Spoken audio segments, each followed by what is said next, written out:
Hello hi అందరికీ నమస్తే। ఈరోజు మనం తీసుకునే టాపిక్ ఏంటంటే హాట్ టాపికే। ఈరోజు ప్రజెంట్ అది ట్రెండ్గా నడుస్తుంది। బీఆర్ఎస్ పార్టీ నుంచి ఎవరైతే ఎమ్మెల్యేలు అధికార కాంగ్రెస్ పార్టీలోకి వెళ్ళారో వారిపైన బీఆర్ఎస్ పార్టీ తీసుకునే స్ట్రాటజీ ఏదైతే ఉందో దాని గురించి మనం ఈరోజు చెప్పుకుందాం। మరొకసారి క్లియర్గా ప్రతి ఒక్కరూ తెలుసుకోవాల్సిన అవసరం ఉంది। ఎందుకంటే ఇది రాజ్యాంగానికి సంబంధించినటువంటి అంశము, నైతిక విలువలకు సంబంధించిన అంశము కాబట్టి ప్రతి ఒక్కరూ ఈ వీడియోను పూర్తిగా చూడండి। ఏమాత్రం నచ్చినట్లయినా లైక్ చేయండి। మరి వీడియోలోకి వెళ్ళినట్లయితే బీఆర్ఎస్ పార్టీలో మొన్న దానం నాగేందర్ గారు ఎమ్మెల్యేగా కారు గుర్తుపై గెలిచి కాంగ్రెస్లోకి వెళ్ళడం జరిగింది। నిన్న కడియం శ్రీహరి గారు కూడా తన బిడ్డకు బీఆర్ఎస్ పార్టీ ఎంపీ టికెట్ ఇచ్చినప్పటికీ కూడా ఆ గెలుపు కష్టంగా ఉందని భావించి మరి తన బిడ్డను ఒక లెటరు బీఆర్ఎస్ పార్టీకి రాసి నేను ఇక్కడ ఉండలేనని చెప్పేసి రాసి తిరిగి కాంగ్రెస్లోకి వెళ్ళడము, మరి కాంగ్రెస్ కడియం కావ్యకు ఎంపీ టికెట్ ఇవ్వడము ఇవన్నీ జరిగిపోయాయి। మరి ఇక్కడ వీళ్ళు బీఆర్ఎస్ పార్టీ ఏం నిర్ణయం తీసుకుందంటే తమ కారు గుర్తు మీద గెలిచిన దానం నాగేందర్ కావచ్చు లేకుంటే కడియం శ్రీహరి కావచ్చు తమ కారు గుర్తు మీద గెలిచి ఈరోజు అధికార పార్టీ కాంగ్రెస్లోకి వెళ్ళడం జరిగింది। వీరి మీద పార్టీ ఫిరాయింపుల చట్టం ప్రకారం అనర్హత వేటు వేయాలని యాక్షన్ తీసుకోవాలని చెప్పేసి స్పీకర్ నుంచి లీగల్గా ఫైట్ చేయడానికి సిద్ధమైనట్టు మనం ఈరోజు దిశా కథనం చూసాము। అయితే బీఆర్ఎస్ పార్టీ తీసుకున్న ఈ పార్టీ ఫిరాయింపుల చట్టం ఏంది, అనర్హత వేటు ఏంది, అసలు ఎందుకు ఇలా జరుగుతుంది అనేది మనం తెలుసుకోవాల్సిన అవసరం ఉంది। ఎందుకంటే 1985లో నాటి ప్రధాని రాజీవ్ గాంధీ గారు ఒక నిర్ణయం తీసుకున్నారు। ఈ రాజకీయాలల్లో నాయకులు తమ స్వార్థం కోసం తరచూ పార్టీలు మారుతున్నారు, దీనివల్ల రాజకీయాలలో విలువలు తగ్గిపోతాయి। ఇవాళ ఒక పార్టీలో ఉన్న వ్యక్తి ఆ పార్టీ కోసము తన ఇష్టం వచ్చినట్లు మాట్లాడి తెల్లారి తన స్వార్థం కోసం మరొక పార్టీలోకి వెళ్ళి మళ్ళీ ఆ పార్టీ తరపున మాట్లాడుతున్నాడు। ఇలా వాళ్ళు మాట్లాడే మాటలు నమ్మే ప్రజలు మోసపోతున్నారు, విలువలు లేకుండా అవుతున్నాయి। మరి రాజకీయ విలువలను కాపాడడానికి నైతిక విలువలు పెంపొందించడానికి ఒక చట్టం అవసరము। ఇలా ఇష్టం ఉన్నట్టు పార్టీ మారొద్దని చెప్పేసి నాడు రాజీవ్ గాంధీ గారు 1985లో 52వ రాజ్యాంగ సవరణ ద్వారా పార్టీ ఫిరాయింపుల చట్టం తీసుకొచ్చి 10వ షెడ్యూల్లో రాజ్యాంగంలో పొందుపరచడం జరిగింది। మరి ఆ చట్టం ఏం చెప్తుందంటే ఒక పార్టీ గుర్తు మీద ఎవరైతే అభ్యర్థి గెలుస్తాడో మరి ఆ గెలిచిన అభ్యర్థి తన పార్టీకి రాజీనామా చేసినప్పుడు కావచ్చు లేదా వేరే పార్టీలోకి చేరినప్పుడు కావచ్చు లేదా ఆ పార్టీ ఏదైనా ఆర్డర్ జారీ చేస్తే దాన్ని పాటించకపోయినప్పుడు కావచ్చు మరి పార్టీ ఫిరాయింపుల చట్టం ప్రకారం ఆ పార్టీ తీసుకునే అదే అంటే అనర్హత వేటు వేసే అధికారం ఉంది।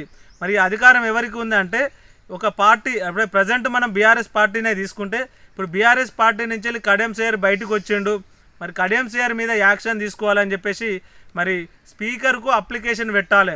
మరి ఎప్పుడు పెట్టాలంటే బయటికి వెళ్ళిన 15 రోజుల లోపు అప్లికేషన్ పెట్టితే స్పీకరు దాని మీద విచారణ చేసి మరి పార్టీ ఫిరాయింపుల చట్టం ప్రకారము అతడు చేసింది నిజమే కాబట్టి తన మీద అనర్హత వేటు వేసి ఆ ఎమ్మెల్యే పదవి లేకుండా చేస్తాడు।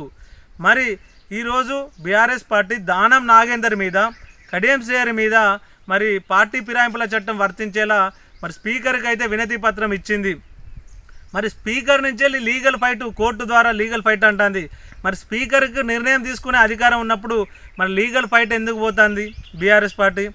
ఎందుకంటే సభాపతి ఎవరైతే ఉన్నారో అంటే తమ కాంగ్రెస్లోకి వచ్చిన దానం నాగేందర్ మీద కావచ్చు కడియం శ్రీహరి మీద కావచ్చు యాక్షన్ తీసుకునే సభాపతి ఎవరైతే ఉన్నారో వారు కూడా కాంగ్రెస్ పార్టీకి చెందినవారు కాబట్టి మరి వాళ్ళ మీద యాక్షన్ తీసుకునే నిర్ణయం అనేది కొంత వెనుకడుగు పడుతుంది, త్వరగా నిర్ణయం తీసుకోవాలి।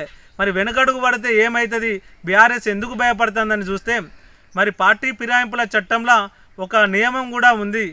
పార్టీ ఫిరాయింపుల చట్టం అంటే ఏదైనా పార్టీ నుంచి ఆ పార్టీలో ఉన్న సభ్యులు మొత్తం సభ్యులల్లా 2/3 వేరే పార్టీలోకి వెళ్తే వాళ్ళ మీద పార్టీ ఫిరాయింపుల చట్టం అనేది వర్తించదు। అంటే ఎగ్జాంపుల్ తీసుకుంటే బీఆర్ఎస్ పార్టీలో ఇప్పుడు 39 మంది ఎమ్మెల్యేలు ఉంటే అందులో 26 మంది అంటే 2/3 39 మందిని 3 వంతులు చేస్తే ఒక వంతుకు 13 మంది చొప్పున 2 వంతులకు 26 మంది కాంగ్రెస్లోకి కనుక వచ్చినట్లయితే మరి వాళ్ళ మీద పార్టీ ఫిరాయింపుల చట్టం వర్తించదు। మరి 10 రోజుల కింద మనం దిశా కథనం చూసుకున్నాము, 26 మంది వచ్చేలా ప్లాన్ చేస్తున్నామని కాంగ్రెస్ నుంచి ఒక వార్త అయితే కథనంగా దిశ రాయడం జరిగింది। అంటే పార్టీ ఫిరాయింపుల చట్టం వర్తించకుండా వారి ప్లాన్లో వారు ఉన్నారు.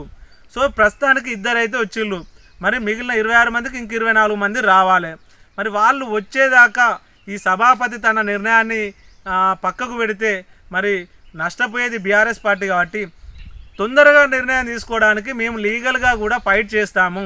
తొందరగా తీసుకుంటే ఏంటంటే వాళ్ళు ఏదైతే స్వార్థం కోసం అధికారాన్ని అనుభవించడానికి అధికార పార్టీలోకి వెళ్ళారో ఈ పార్టీ ఫిరాయింపుల చట్టం పోతే వాళ్ళ అనర్హత వేటు పడుతుంది.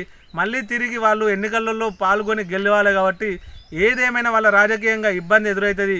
ఇలాంటి ఇంకోరు పోకుండా చేయాలని చెప్పేసి తొందర యాక్షన్ తీసుకోవాలనే ఉద్దేశంతో మరి స్పీకర్ టు లీగల్ ఫైట్ వరకు మేము సిద్ధమని ఈరోజు బీఆర్ఎస్ పార్టీ దిశా కథనం ద్వారా మనకు తెలియపరిచింది.